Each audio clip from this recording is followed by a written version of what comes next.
తిరిగి BCN news కి స్వాగతం. ప్రపంచ దివ్యాంగుల దినోత్సవం సందర్భంగా తిరుపతి జిల్లా గూడూరు పట్టణంలోని షాదీ మంజిల్లో రెడ్ సంస్థ ఆధ్వర్యంలో దివ్యాంగుల ఆత్మీయ సమావేశం నిర్వహించారు. ఈ కార్యక్రమానికి ముఖ్య అతిథిగా ఎమ్మెల్యే పాసం సునీల్ కుమార్ హాజరయ్యారు. దివ్యాంగులకు పలు క్రీడా పోటీలు నిర్వహించారు. విజేతలైన వారికి ఎమ్మెల్యే పాసం సునీల్ కుమార్ బహుమతులు అందజేశారు. దివ్యాంగులై ఉండి ప్రభుత్వ ఉద్యోగాలు పొందిన వారిని సన్మానించారు. ఈ సందర్భంగా ఎమ్మెల్యే మాట్లాడుతూ దివ్యాంగుల కోసం రెడ్ సంస్థ స్థాపించి 15 సంవత్సరాలుగా వారికి అనేక సహాయ కార్యక్రమాలు నిర్వహిస్తున్న సభ్యులను అభినందించారు.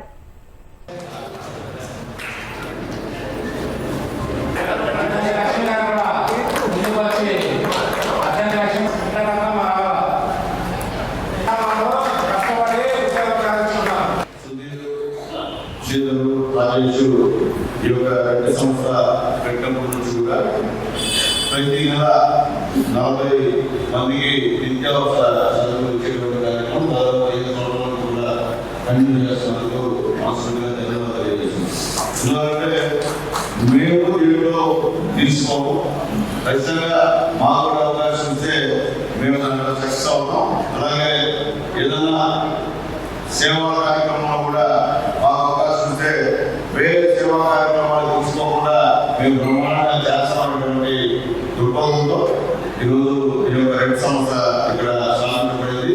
దీనికి ఎంతో మంది గురువులో ఉన్నటువంటి దాతలందరూ కూడా వాళ్ళకి సహాయాలు అందించారు. అందరూ కూడా మనస్ఫూర్తిగా ధన్యవాదాలు తెలియజేస్తున్నాం. అలాగే ముఖ్యంగా ఈరోజు ఇక్కడ అకాడమీకి వాళ్ళ డబ్బు నుంచి 200 మందికి ఫ్రీ బస్ పాసులు కూడా ఏర్పాటు చేస్తున్నందుకు కూడా మనస్ఫూర్తిగా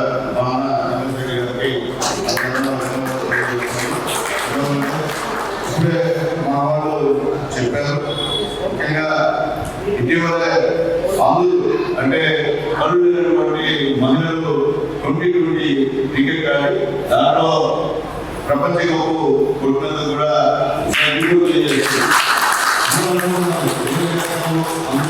అందులో 2020 ఓవర్లో భారతదేశాన్ని గెలిపించినందుకు మనస్ఫూర్తిగా వారికి ధన్యవాదాలు తెలియజేస్తున్నా. అట్లాగే ముఖ్యంగా ఈ యొక్క పెన్షన్ మేము ధైర్యంగా గర్వంగా కూడా చెప్తున్నాము. ఎందుకంటే మొట్టమొదట 500 ఉన్న పెన్షన్ని 1000 రూపాయలు చేసింది చంద్రబాబు నాయుడు గారు. తర్వాత 1000 రూపాయల పెన్షన్ని 1500 చేసింది చంద్రబాబు నాయుడు గారు. తర్వాత 1500 పెన్షన్ని 3000 చేసింది చంద్రబాబు నాయుడు గారు. ఇప్పుడు ఆ 3000ని 6000 చేసింది చంద్రబాబు నాయుడు గారు. ఎందుకంటే చంద్రబాబు నాయుడు గారు నెలకి 6000 రూపాయలు వస్తుందనేటువంటి భావన వీళ్ళందరూ కూడా తెలియజేస్తున్నారు. విభిన్న ప్రతిభావంతుల సౌకర్యార్థం ఇక నుంచి ప్రతి 3 నెలలకు ఒకసారి ప్రత్యేక జాబ్ మేళ నిర్వహిస్తామని, ప్రభుత్వం నుంచి వచ్చే పథకాలు ఆర్థిక ప్రయోజనాలు తప్పకుండా అందేలా చర్యలు తీసుకుంటామని విశాఖ జిల్లా కలెక్టర్ హరీంద్ర ప్రసాద్ పేర్కొన్నారు. సాధారణ పౌరులకు దీటుగా అన్ని రకాల కార్యకలాపాల్లో ఉత్సాహంగా వ్యవహరిస్తున్న విభిన్న ప్రతిభావంతుల పనితీరు ప్రశంసనీయమని, వారి నడత అందరిలో స్ఫూర్తి నింపుతుందని అన్నారు. విభిన్న ప్రతిభావంతుల శాఖ ఆధ్వర్యంలో విఎంఆర్డీఏ చిల్డ్రన్ ఏరియాలో జరిగిన వేడుకల్లో ఆయన ముఖ్య అతిథిగా పాల్గొన్నారు. సమానత్వంతోనే సరైన అభివృద్ధి సాధ్యమని, దానికి అనుగుణంగానే అన్ని రకాల చర్యలు తీసుకుంటామని ఆయన తెలియజేశారు.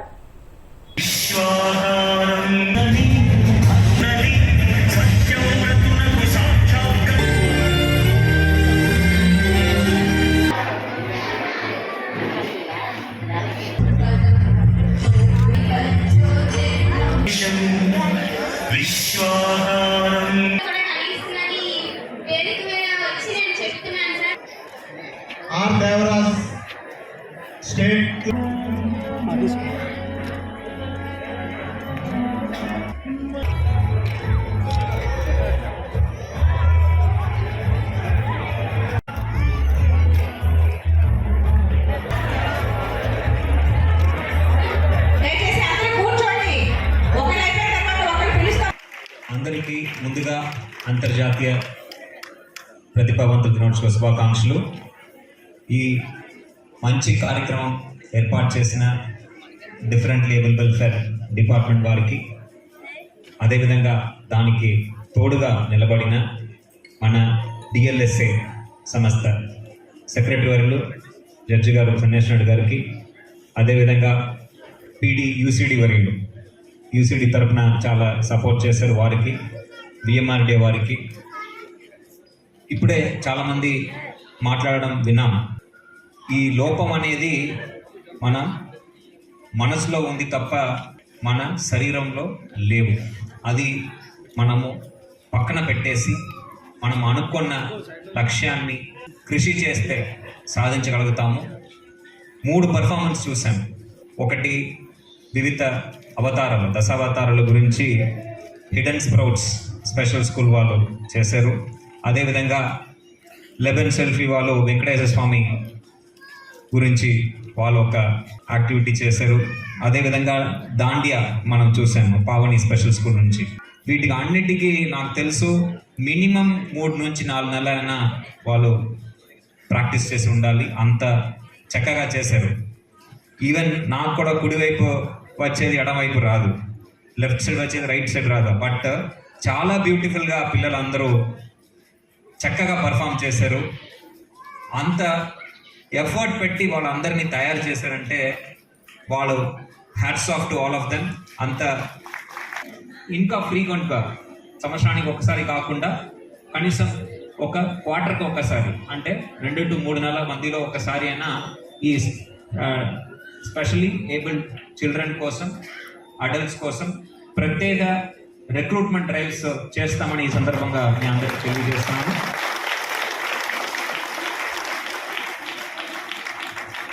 అదేవిధంగా కొన్ని ఇష్యూస్ గురించి చెప్పారు. ఆఫీస్ యాక్సెసిబిలిటీ ఇష్యూస్ కానీ, రోడ్స్ సరిగా లేకపోవడం గురించి, ఆర్సిడి హాస్పిటల్ గురించి చెప్పారు. వాటిని కూడా త్వరలోనే మనము తీర్చిదిద్దామని ఈ సందర్భంగా తెలియజేస్తున్నాను. పాకిస్తాన్తో జరిగిన యుద్ధంలో ఘన విజయం సాధించి అమరవీరులైన జవాన్లకు తూర్పు నౌకాదళం అధికారులు గన్నివాళ్లు అర్పించారు. విశాఖ ఆర్కే బీచ్లో అమరవీరుల స్మృతి చిహ్నం వద్దకు తూర్పు నౌకాదళం అధికారులు పుష్పమాలలతో రాగా 50 మంది నేవీ సిబ్బంది గౌరవవందనం సమర్పించారు. ఈ కార్యక్రమంలో collector, police commissioner, GVMC commissioner, navy అధికారులు పాల్గొన్నారు.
ఉప ముఖ్యమంత్రి జనసేన అధినేత పవన్ కళ్యాణ్ చేసిన వ్యాఖ్యలపై తెలంగాణ జాగృతి అధ్యక్షురాలు కవిత స్పందించారు. ఎల్బీ నగర్లో జరిగిన ఒక కార్యక్రమంలో మాట్లాడిన ఆమె పవన్ కళ్యాణ్ మాటలు తెలంగాణ రాష్ట్రానికి వ్యతిరేకంగా ఉన్నాయని విమర్శించారు. తెలంగాణ రాష్ట్రం కోసం తమ బిడ్డలు ఎంతో మంది ప్రాణత్యాగాలు చేశారని గుర్తు చేసిన కవిత పవన్ కళ్యాణ్ మాత్రం మొదటి నుంచి ఇప్పటి వరకు తెలంగాణకు వ్యతిరేకంగానే ఉన్నారని మండిపడ్డారు. పవన్ కళ్యాణ్ తెలంగాణ నాయకుల దృష్టి కళ్లతో కోనసీమ పాడైందని అనడంపై కవిత తీవ్ర అభ్యంతరం తెలిపారు. మన బిడ్డలు రాష్ట్రం కోసం మన ప్రాణత్యాగం మనం చేసుకుంటే సినిమా యాక్టర్ అయిన పవన్ కళ్యాణ్ ఆనాటి నుంచి ఈనాటి వరకు మనకు వ్యతిరేకమే. ఇవాళ కూడా ఆయన మాట్లాడుతున్నాడు తెలంగాణ నాయకుల దిష్టి కళ్ళతోని కోనసీమ పాడైందంటున్నాడు. మనం ఎన్నడూ దిష్టి పెట్టలే. కోనసీమ బాగుంది, కోనసీమ ఎట్లుందో అట్లా తెలంగాణ కావాలనుకున్నాం తప్పితే ఏనాడు కూడా తెలంగాణ బిడ్డలకు మనస్సు చిన్నగా ఉండదు, పెద్దగా ఉంటుంది, పెద్దగా ఆలోచిస్తాం. మేము ఇప్పుడు కూడా చెప్తా ఉన్నాం, పవన్ కళ్యాణ్ గారు మా రాష్ట్రం ఏర్పడి 12 సంవత్సరాలైంది. ఈ 12 సంవత్సరాల్లో మేము ఎప్పుడు కూడా ఒకటే మాట అన్నాం, జై తెలంగాణ జై ఆంధ్ర అన్నాం. తెలంగాణ ఎంత బాగుందో ఆంధ్ర కూడా బాగుండాలన్నాం. నేను ప్రత్యేకంగా లోక్సభలో నిలబడి ఆంధ్రకు ప్రత్యేక హోదా కూడా ఇవ్వాలని అడిగిన. మేము తెలంగాణ వాళ్ళం ఎప్పుడు కూడా పక్కోంది గుంజుకోవాలని చూడం, పక్కోడు బాగుంటే మా కళ్ళు మండయి, మేం బాగుండాలని కోరుకుంటాం తప్పితే పక్కవాడు చెడిపోవడాలని ఎప్పుడు కోరుకోలేదు. మా ఉద్యమంలో ఒకవేళ మేము అట్లా కోరుకున్నట్టయితే ఉద్యమ స్వరూపం వేరేలాగుండే. మా బిడ్డలు ఆత్మబలిదానాలు చేసుకున్నారు తప్పితే ఒక్క పరాయి రాష్ట్రం వాడి వ్యక్తి మీద కూడా చెయ్యి ఎత్తలేదు మేము ఎప్పుడు కూడా. ఆ విషయాన్ని దయచేసి పవన్ కళ్యాణ్ గారు గుర్తుపెట్టుకోవాలి. ఆనాడంటే మీరు సినిమా యాక్టర్ ఏమన్నా నడిచింది, ఇవాళ మీరు డిప్యూటీ చీఫ్ మినిస్టర్, మీరు ఆంధ్రప్రదేశ్ యొక్క ప్రజలను దేశవ్యాప్తంగా రిప్రజెంట్ చేస్తారు. మీరు మాట్లాడే మాటలు కూడా మీ ప్రజలకు ఆపాదిస్తారు. కాబట్టి జాగ్రత్తగా మీరు ఆలోచన చేసి మాట్లాడాలని నేను పవన్ కళ్యాణ్ గారు. వార్తలు ముగించే ముందు ముఖ్యాంశాలు మరొక్కసారి. విజయవాడలో అట్టహాసంగా ప్రపంచ దివ్యాంగుల దినోత్సవ వేడుకలు. దివ్యాంగులకు 7 వరాలు ప్రకటించిన సీఎం చంద్రబాబు.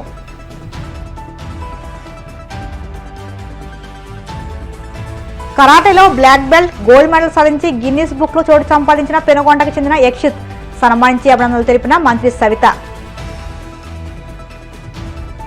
చట్టాన్ని చుట్టంగా భావిస్తున్న కూటమి ప్రభుత్వం రాజకీయ కక్ష సాధింపు చర్యల్లో పరాకాష్ఠకు చేరింది.